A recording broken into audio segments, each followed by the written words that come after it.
Hello, everyone. I'm Jason. I pastor a church in Walnut Creek, California, and this is Rethink Religion.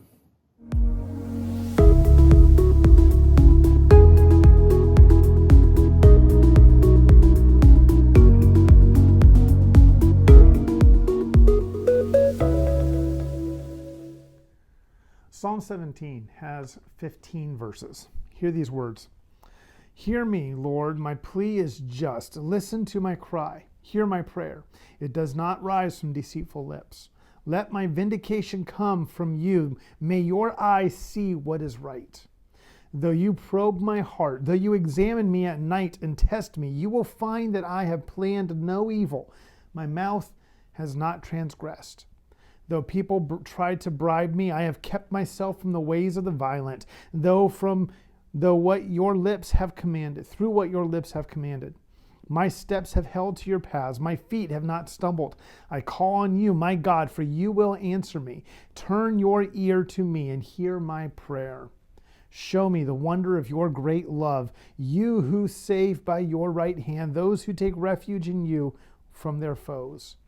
Keep me as the apple of your eye. Hide me in the shadow of your wings from the wicked who are out to destroy me, from my mortal enemies who surround me. They close up their callous hearts, and their mouths speak with arrogance. They have tracked me down. They now surround me with eyes alert to throw me to the ground. They are like a lion hungry for prey, like a fierce lion crouching in cover.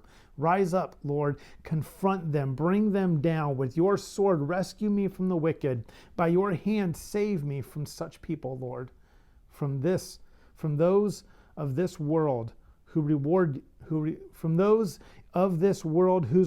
is in this life. May what you have stored up for the wicked fill their bellies. May their children gorge themselves on it, and may there be leftovers for their little ones.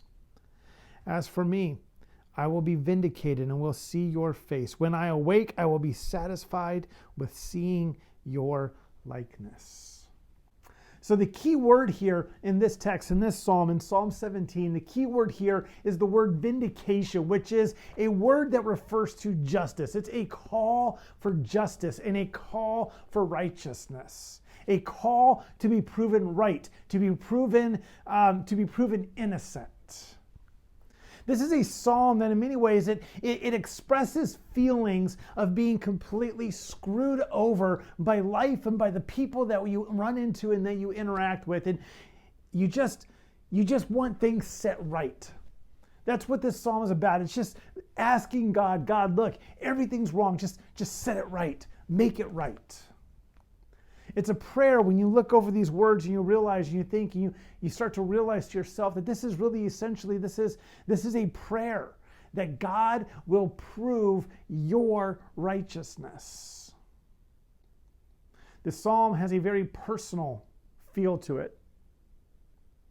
It's a sort of prayer. It's a sort of prayer that comes across as being so personal that you could easily, any one of us could easily pray and repeat these words verbatim.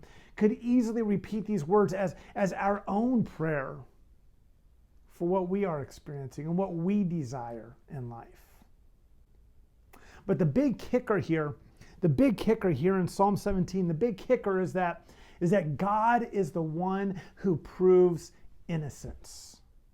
That it's God who proves innocence, not us, not somebody else, not a judge, not a jury, not a courtroom or a lawyer or anybody else. It's God who proves innocence.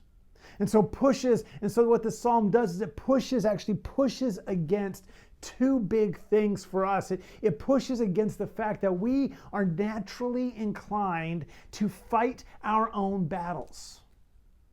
And the second thing that this psalm pushes toward or pushes against is that the world will probably never see our innocence. And both of those things are really hard to swallow. You see, earthly innocence in Psalm 17, earthly innocence, that's not the thing that's important here. That's not the thing that this psalm is pushing toward and trying to get us focused on.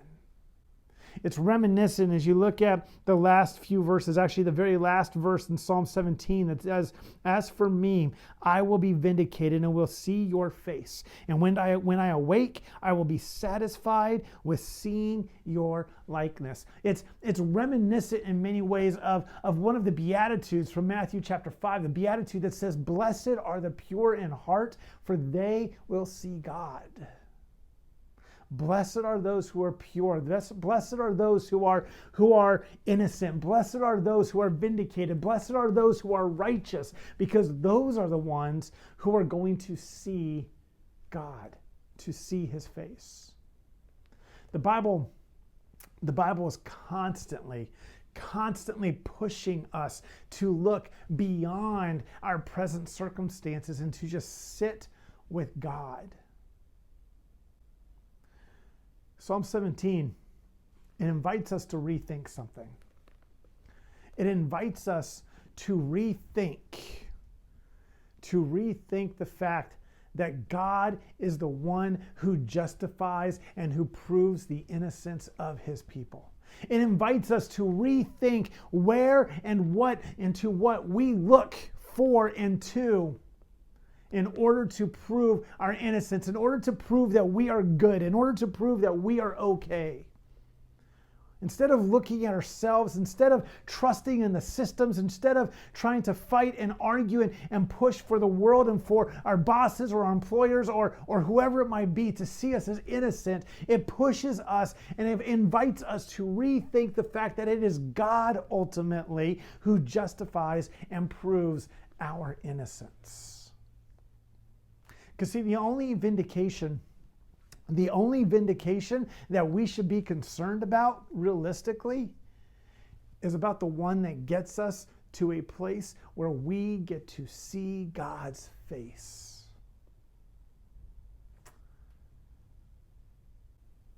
And so are you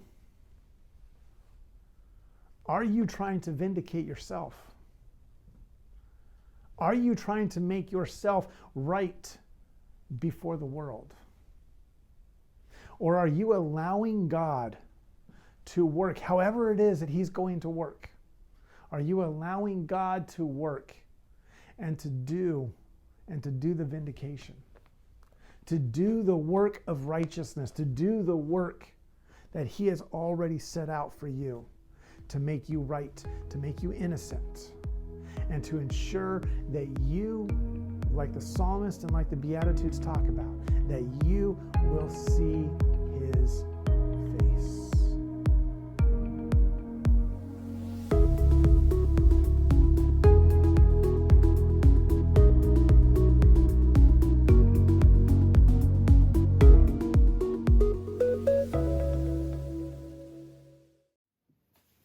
Hey everyone, did you find this episode of Rethink Religion to be encouraging, uplifting, or inspiring for you today, or helpful for you today? If so, make sure you hit subscribe so you don't miss out on another episode. Thanks.